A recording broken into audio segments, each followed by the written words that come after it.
नमस्कार छात्रों, आशा करता हूँ आप लोग सपरिवार सकुशल होंगे और ईश्वर से दुआ करते हैं कि हमेशा सकुशल ही रहें। छात्रों,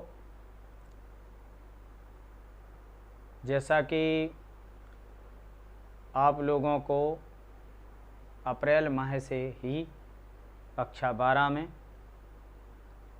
सामान आधारित विषय को मैं नहीं पढ़ा रहा था, मैं सिर्फ ऑटोमोबाइल को ही दे रहा था। सामान आधारित विषय हमारे सीनियर साथी आप लोगों को पढ़ा रहे थे, लेकिन नई गाइडलाइन के अनुसार मुझे पुनः आदेशित किया गया है और मैंने जो अपना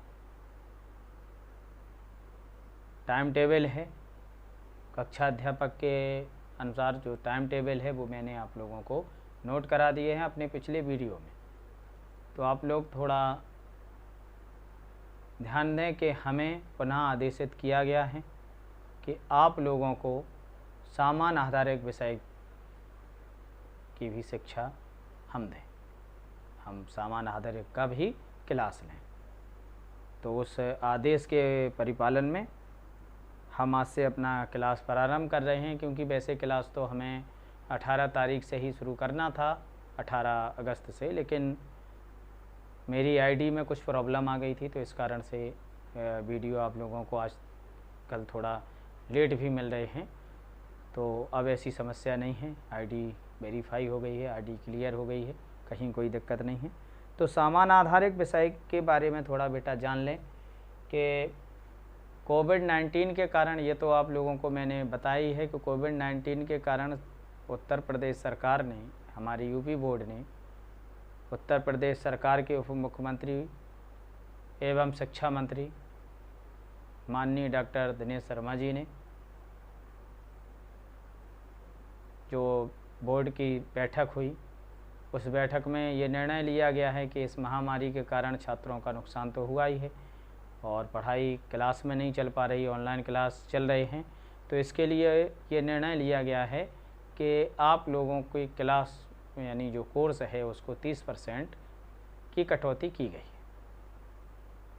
ऐसा नहीं है, हमेशा के लिए नहीं की गई है, सिर्फ और इस महामारी को देखते हुए। तो आप लोगों को ये मैं बता दूं कि उस 30% के अनुसार सामान आधारित विषय के लिए हमने आप लोगों को PDF फाइल भेजी हुई थी।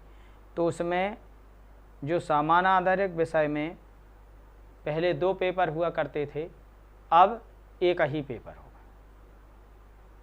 एक पेपर 100 नंबर का, जिसमें 2 भाग होते हैं। प्रथम भाग खंड का होता है, जिसमें पर्यावरणीय शिक्षा खंड का में, खंड का के पहले भाग में पर्यावरणीय शिक्षा और दूसरे भाग में ग्रामीण विकास, खंड का में। और खंड खा में उद्यमता, उद्यमता में यानी उद्यमता का मतलब जो व्यवसायिक होता है, एक उद्यमी, व्यवसाय जो होता है, उद्यमी यानी जो कारखाना चलाता है, उद्यमता यानी बाजार नीति।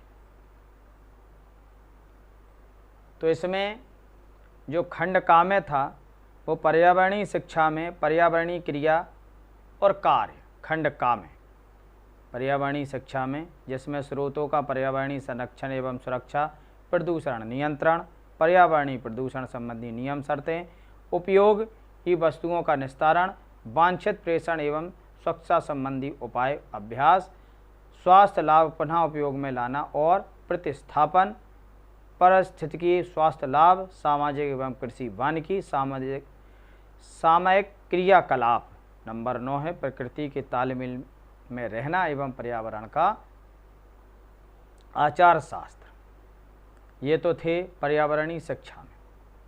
अब ग्रामीण विकास में, ग्रामीण विकास के अंतर्गत नंबर 1 में समुदाय के लिए सेवाओं का प्रावधान, स्वास्थ्य सुरक्षा का प्रावधान, पर्यावरण सुरक्षा सफाई का सुधार, संक्रामक रोगों, माता शिशु सुरक्षा एवं विद्यालय स्वास्थ्य सेवाओं पर नियंत्रण, NP समुदाय में वांछित स्वास्थ्य और दूसरा है समन्वित ग्रामीण विकास कार्यक्रम का लघु कृषक विकास एजेंसी, सीमांत किसान विकास एजेंसी इत्यादि। खंड ख में उद्यमता का विकास, उद्यमता के विकास में उद्यमों का प्रबंधन, प्रबंधन का संचालन, प्रबंधन के संचालन में कैसे संचालन के खरीदारी करना, सामग्री की योजना चलाना एवं NGCN EOQ का विश्लेषण करना, वस्तुओं की निकासी, निर्गमन एवं भंडारों का लेखा जोखा रखना, सामग्री की उपलब्धता एवं नियंत्रण, गुणवत्ता नियंत्रण एवं संचालन का नियंत्रण, योजना पर विचार विमर्श करना एवं लघु समस्याओं के उदाहरण हेतु समय निर्धारण, लेखा जोखा और बही खाता, जिसमें दोहरी प्रविष्टि के सिद्धांत पर बही खाता के मूल, ये सब उद्यमता के उसमें आते थे। जिसमें बजट तैयार करना, लागत का निर्धारण करना कि लागत कैसे है और लागत को धारण करना, समस्या के रूप में एक लघु इकाई का मुख्य बजट तैयार करना, कार्य में लगने वाली पूंजी को प्राप्त करने हेतु वित्तीय समस्याओं को भी देखना। तो ये पूरा विषय वस्तु थी, यानी 50-50 अंक के 2 भाग हैं, खंड का और खंड खा। तो इनमें उपरोक्त के जो पूरा जो भाग है, यानी मुख्य जो विषय है, विषय वस्तु है, तो उसमें 30% की कटौती करते हुए आप लोगों को खंड का में पर्यावरणीय शिक्षा एवं ग्रामीण विकास में, खंड का के पर्यावरणीय शिक्षा में आप लोगों को अध्ययन करना है। क्या अध्ययन करना है पर्यावरणीय शिक्षा में?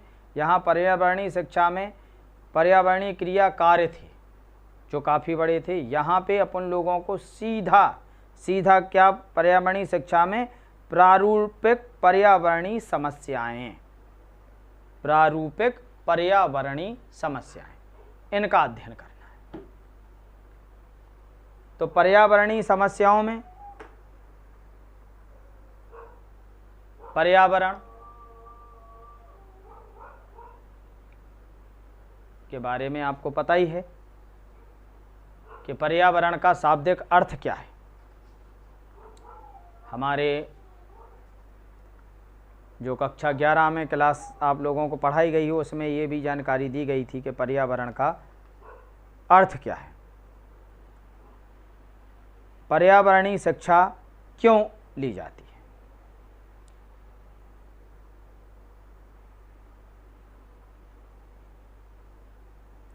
मुख्य चीज क्या है कि पर्यावरणीय शिक्षा को परिभाषित करना सरल नहीं है। जो पर्यावरणीय शिक्षा है, परिभाषित करना इसको सरल कार्य नहीं है, क्योंकि पर्यावरण शिक्षा का अधिगम क्षेत्र ही अभी तक सुनिश्चित नहीं हो पाया है। अधिगम जो क्षेत्र होता है वो सुनिश्चित नहीं हो पाया। शिक्षा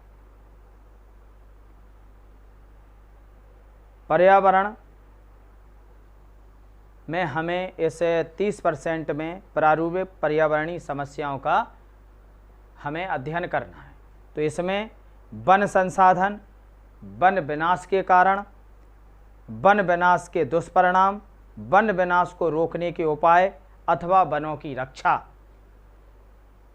वन विनाश के कारण, वन विनाश दुष्परिणाम, वन विनाश को रोकने के उपाय अथवा वनों की रक्षा। भारत में वनों के प्रकार भूस्खलन, जल स्रोतों में गाद का जमना, जल स्रोतों का सूखना, भूमिगत जल स्रोतों का सूखना, नदियों व झीलों का प्रदूषण, विषैले पदार्थ आदि का हम इसमें अध्ययन करेंगे। तो आज हम वन संसाधन के बारे में आपको बताना चाहते हैं। वन संसाधन ध्यान से सुनेंगे। पृथ्वी पर विद्यमान विशाल क्षेत्र वन कहलाते हैं। संपूर्ण पृथ्वी पर जितने विद्यमान विशाल क्षेत्र हैं उनको वन कहते हैं, जिनमें वृक्ष, झाड़ियां, वन जीवों के समूह उपस्थित रहते हैं, उनको वन कहते हैं। वन धरती की शोभा है, वैभव भी किंतु है, वैभव है किंतु इनसे अधिक ये पारिस्थितिकी संतुलन बनाए रखने की दृष्टि से अत्यधिक महत्वपूर्ण होते हैं वन। इसके लिए वन चाहे बंजर हों या पेड़ों पौधों से आच्छादित, किंतु नवीन परिभाषा के अनुसार वन ऐसे पादप संघ हैं, कैसे ऐसे पादप संघ हैं जिनमें वृक्षों एवं पादपों की प्रमुखता एवं बाहुल्यता है। वन के लिए, वन को परिभाषित करने के लिए हैंसन ने जो परिभाषा दी है, उन्होंने कहा है कि हैंसन के अनुसार वृक्षों का एक खड़ा हुआ समूह जो विभिन्न प्रकार के पादपों से एक समूह साथ सावृत सहसंग बनाता हो वन कहलाता है। वन एक महत्वपूर्ण नवीनकरण प्राकृतिक संसाधन है जिनके कारण से अनेक बहुमूल्य वन उपजें जो मिलती हैं, साथ ही पारिस्थितिकी संतुलन भी बना रहता है जो पृथ्वी पर निवास करने वाले जीवधारियों के लिए परम आवश्यक है। प्राचीन काल में तो यह कहावत प्रचलित थी कि चौथे वन नृप जंगल जाही, चौथे पन नृप जंगल जाही। चौथे पन यानी चौथा पन यानी बुढ़ापे पर, चौथे पन नृप जंगल जाही अर्थात चौथा आश्रम यानी संन्यास आश्रम 75 से 100 वर्ष उम्र के दौरान राजा राजपाट युवराज को सौंपकर वनों को चले जाते थे।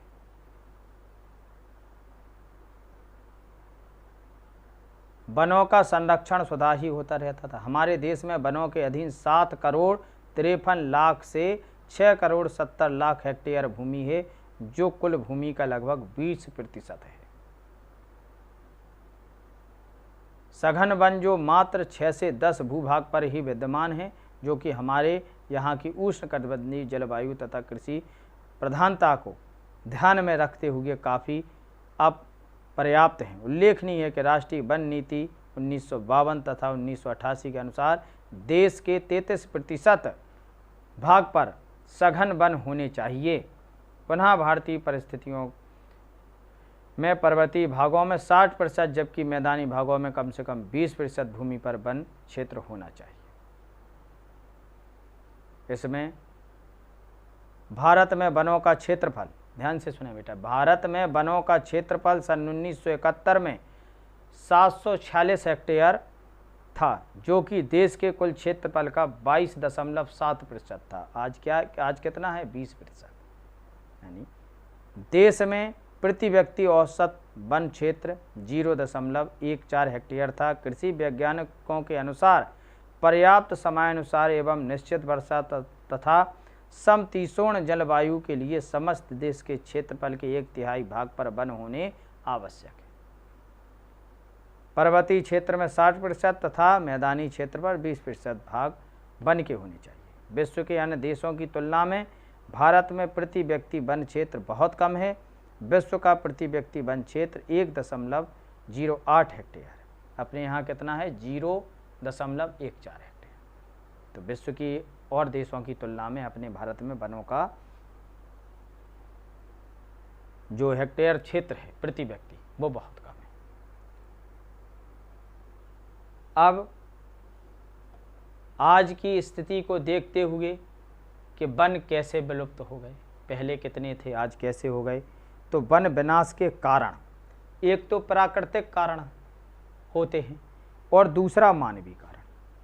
प्राकृतिक कारण में जैसे जैसे अतिवृष्टि होती है, भूस्खलन होता है, पहाड़ खिसकने लगते हैं, अधिक बारिश होती है या पानी का अधिक बढ़ जाना, ये प्राकृतिक कारण होता है। और मानवीय कारण, आजकल प्राकृतिक कारण तो वन के विनाश के बहुत कम दिखते हैं, लेकिन मानव जो मानवीय कारण है, जो मनुष्यों के कारण वनों का जो विनाश हुआ है वो अधिक है। आज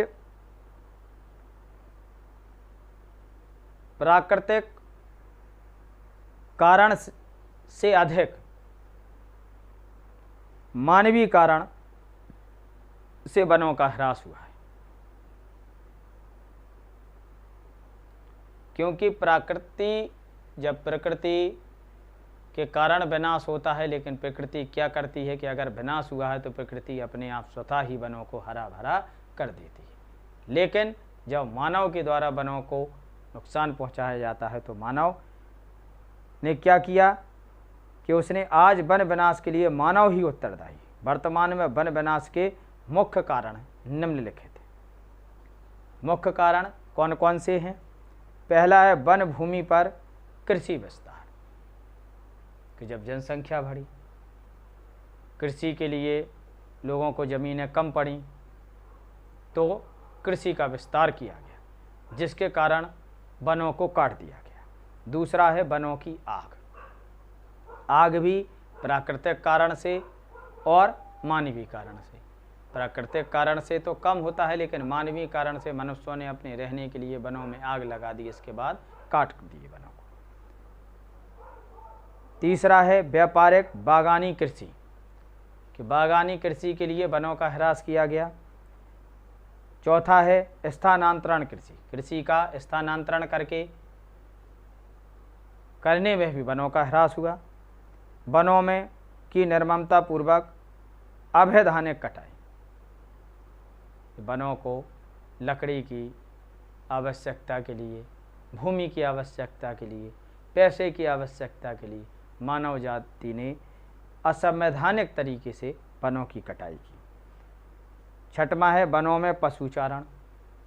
वनों में पशुओं को चरने की जब जनसंख्या बढ़ी, पशु बढ़ाए, तो स्वाभाविक है कि वनों में पशुचारण के कारण भी वनों का ह्रास हुआ।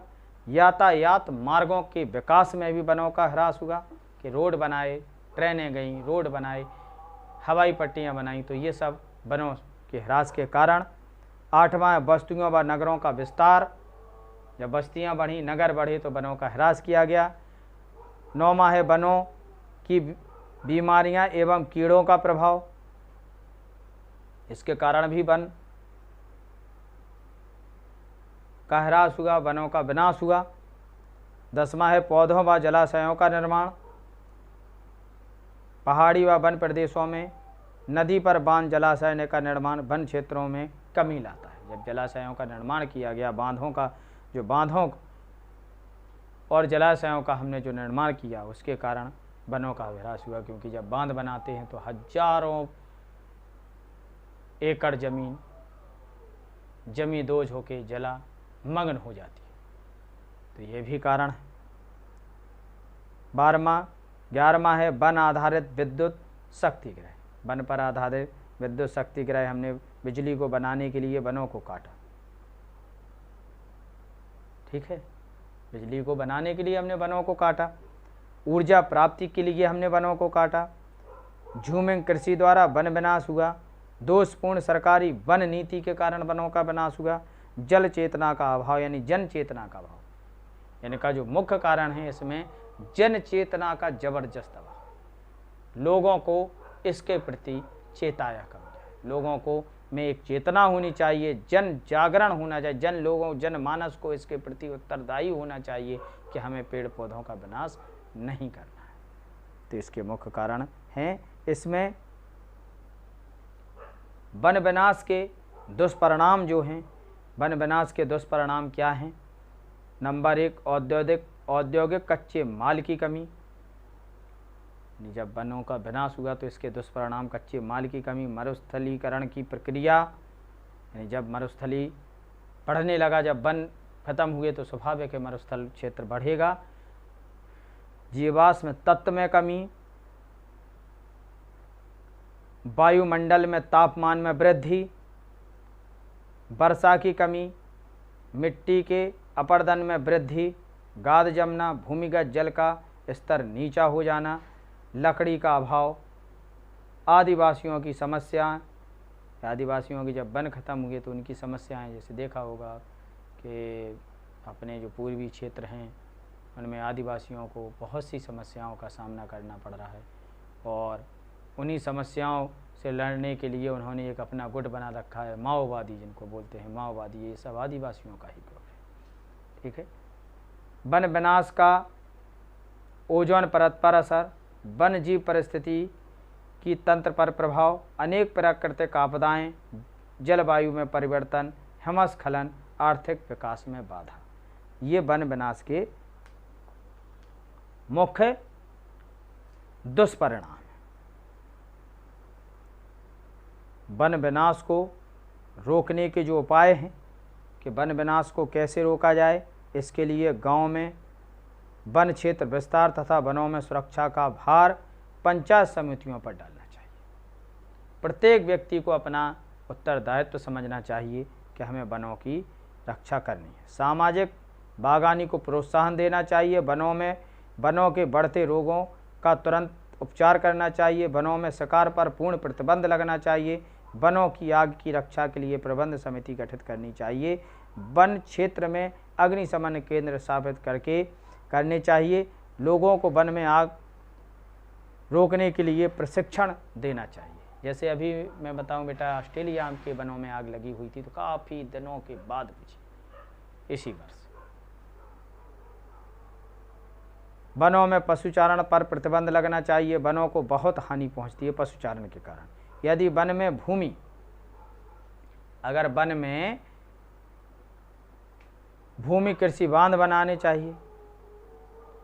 सड़क रेल मार्ग के विकास में काम लिया जाए तो उसके बराबर की भूमि में नए सिरे से वनों को लगाना चाहिए।